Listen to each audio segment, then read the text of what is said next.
Never agree to go on a blind date, especially not when one of your single friends is the one trying to hook you up. If they don't have much luck in love, they probably shouldn't be trying to play Cupid. Not convinced? Well, let me tell you why I wish someone had bestowed this sagely proverb to me sooner. My best friend Brandon kept talking to me about this girl in his calculus class, Paula. She liked all the same things I did. She wore shirts from my favorite television show and was constantly bumping my favorite songs, apparently loud enough for Brandon to hear it from the next seat. I'm in college too, and my classes are challenging. Between work and school, I barely have time to have friends, let alone a girlfriend. So each time Brandon would bring me a new report on Paula, I'd just brush him off with an, "Oh, cool." "Aren't you interested?" Brandon asked one day. "How often are you going to find someone who's into all the same stuff as you?"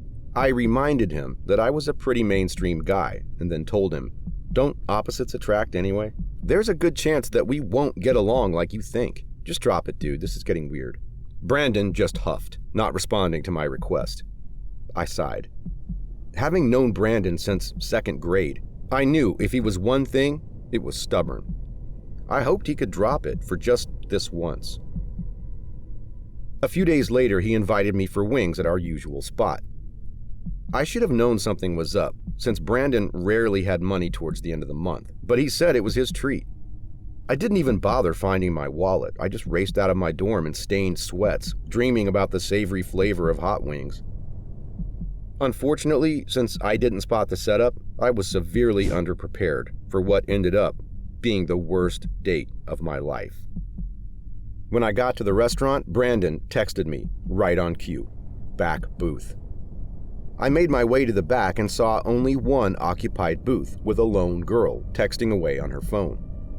Alarm bells went off. I stepped into the restroom and called Brandon. He answered on the first ring. "Hey, did you find Paula?" "No, what the heck, man? I didn't agree to this. Live a little. You guys would get along if you gave her a chance. Plus, you're already there. You might as well eat." The aroma of wings hung heavy in the air. It did sound tempting, but no, I'm going back to my dorm. As I turned off my phone and exited the bathroom, I bumped into someone. "Ow," she said, rubbing her shoulder. It was the girl from the booth. "I'm sorry," I apologized. "I was just..." "Oh," she smiled. "You're Jake, right? Brandon said you just got here. I'm Paula, your date. Let me show you to our table." Before I could protest, Paula led me to the booth and ushered me to sit across from her. She wasn't bad looking, but it quickly became apparent that something was wrong with her. She knew way too much about me. Paula asked about my parents by name, as if she'd grown up next door to me and knew my schedule to the T. I felt uncomfortable as she continued to press increasingly private questions, nodding at my answers or silence, as if I were confirming something she already knew. I ate quietly, the onslaught of questioning souring my favorite food. Finally, it ended. Paula was uncharacteristically quiet for a moment. She looked down, wringing her hands, and then looked up with an alarming steel in her gaze. "Okay," she told me as she grabbed the knife. "You're the one. I want to have kids with you." I thought Paula would lunge at me, but instead, she rolled up her sleeve, revealing a birth control patch, and used the knife to take it off. My jaw dropped. "What are you doing?" She didn't answer. She just waved the knife this way and that way. "I can't wait," she gritted out. I leaned back, intending to think of a good excuse to leave, but as I did, I saw her fling the patch into the air from the tip of her knife and watched in horror as it landed in my glass of wine. "Oh," she smiled, "you caught it. Nice." I immediately left the table. As you can imagine, I got out of there as fast as possible.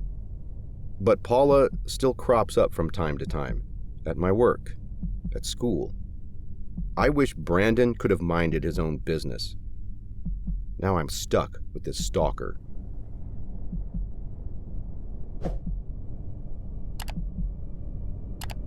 I went on a terrible date last Friday.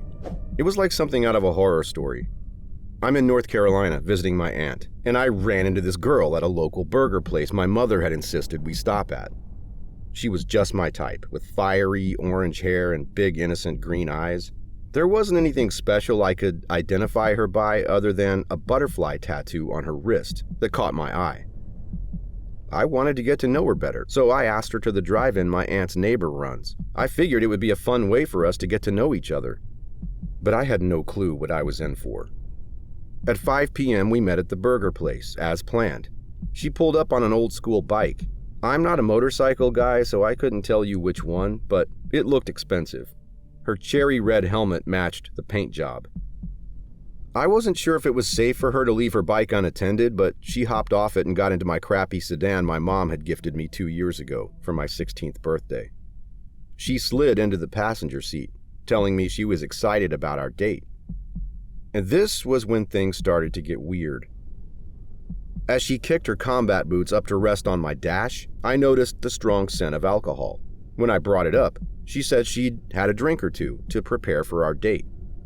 At first, I thought this was cute. Maybe she'd just been nervous. However, as I started to drive, she passed out.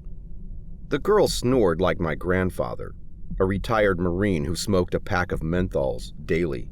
I gently nudged her arm at a red light, trying to wake her up, but she just angrily grunted. Her face was pale.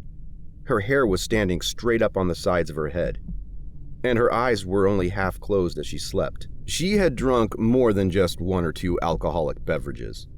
Had she driven all the way here drunk? I'd thought she was my age when I'd first met her, but in the light of my car, I noticed her face was lined with faint wrinkles. She might have been older than my mom. My heart started to sink. I slowly pulled into the parking lot of the drive-in.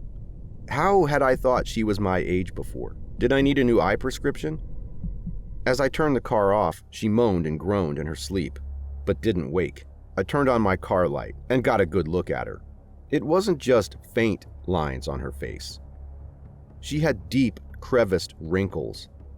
The skin of her neck hung loose. Was this the same girl I had picked up? What had happened to my innocent date? In the light of the headlamp, I noticed that she still had that same tattoo. A small, blue butterfly on her wrist. I was revolted. How could I have thought this was a cute girl? I was going to pull out and take the old woman back to her bike, but a car pulled in behind me. I'd be locked in until the end of the film. As the movie started, my eyelids grew heavy. I heard shifting from the passenger seat before I fell asleep. "Hey," a girl's voice said. "Wake up, you slept through the whole movie." I opened my eyes to see the bright green ones inches away from my face.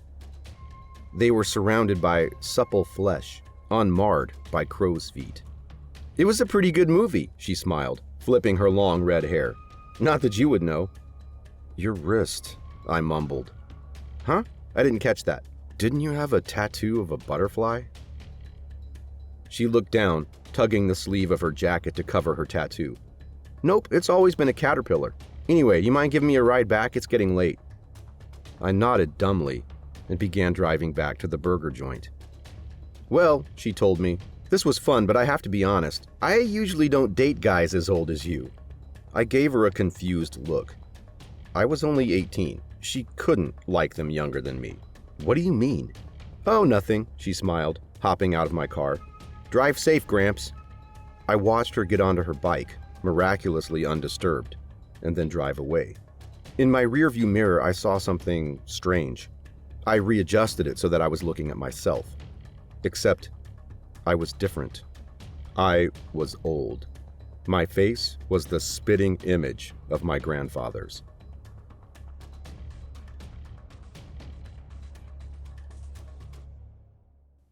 Cast a wide net, and you're sure to catch fish. That's what my grandfather always said, and this advice isn't just applicable to fishing, but has also helped with dating. I'm not physically blessed. My physique is less Henry Cavill, more beached walrus. So if I didn't cast a wide net and just went fishing with one line, one worm, I'd never get a bite. I'm on basically every dating site. Christian Mingle, Tinder, Farmers Only, you name it, I'm on it. Still, even if I log an hour a day on each app, I haven't gotten a girlfriend. I came close once, or at least I thought I had. I was messaging this girl on Bumble. I'm not gonna lie, she wasn't super hot or anything, but she was at least a league or two above me. Anyway, we seemed to hit it off. We were planning to meet up for a date at the pier, but the day I showed up, no one was there. I thought I'd just been stood up. It did sting a little, I won't lie, but guys like me are used to this. She probably just came to her senses. Then I got a message. "Hey, I'm here. Sorry I got distracted. I found something under the pier. Come look." And yeah, I should have known something was up, but my heart was racing. She came, she was here, she wanted to see me. I was so excited as I raced to the beach, uncaring of how the salty winter air nipped my skin, that I made it to the edge of the pier before I noticed the figure standing in the distance was entirely masculine. The shadows made it hard to see well, but the man wore a ski mask and had a gun. "All your money, your phone, whatever else you might have, in the bag, now." He held out a Nike book bag to me. "Hurry it up. Shoes and jacket, too." After I'd emptied my pockets and given him everything, the dude laughed. "Next time, don't be naive enough to think anyone would actually date you." And I thought back to my grandfather's advice about casting wide nets. Perhaps I went too desperate, too wide, and had accidentally reeled in a shark. I decided it was time for me to give up on love.